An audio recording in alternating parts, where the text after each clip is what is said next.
سأصرف عن آیات الذین یتکبرون فی الارض بغیر الحق، میں پھیر دوں گا اپنی آیات سے ان لوگوں کے رخ کو جو زمین میں ناحق تکبر کرتے ہیں. یعنی یہ خود اللہ تعالیٰ فرما رہے ہیں جن کے اندر تکبر ہے میں خود ان کا رخ پھیر دیتا ہوں. وہ ہماری آیات کو دیکھتے ہی نہیں، سمجھتے ہی نہیں، اس لیے کہ تکبر ہے. تکبر وہ شے ہے جو اللہ کو سب سے زیادہ ناپسند ہے.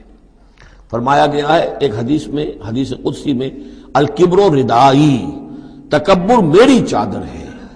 تو اگر کوئی اور تکبر کرتا ہے تو گویا کہ میری چادر میرے شانے سے وہ گھسیٹ رہا ہے، تو اس کے خلاف میرا اعلان جنگ ہے.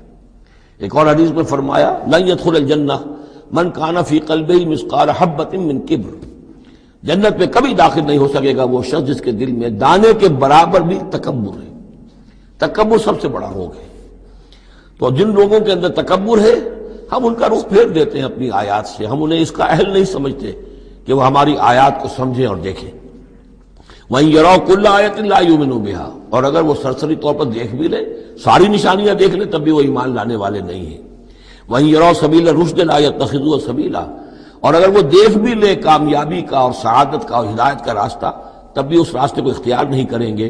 وَإِن يَرَوْا سَبِيلَ الْغَيِّ يَتَّخِذُوهُ سَبِيلًا، اور جب بھی ان کے سامنے آئے گا کجی کا راستہ، ٹیڑھ کا راستہ، گمراہی کا راستہ، اسے وہ اختیار کریں گے. یعنی یہ ساری چیزیں ان کی کس وجہ سے ہیں کہ ان کے دلوں میں تکبر ہے. ذالک بانہم کذبوا بآیاتنا، یہ اس لیے کہ انہوں نے ہماری آیات کو جھٹلایا اپنے تکبر کی بنیاد پر. وکانوا عنہا غافلین، اور اس سے تغافل برتتے رہے.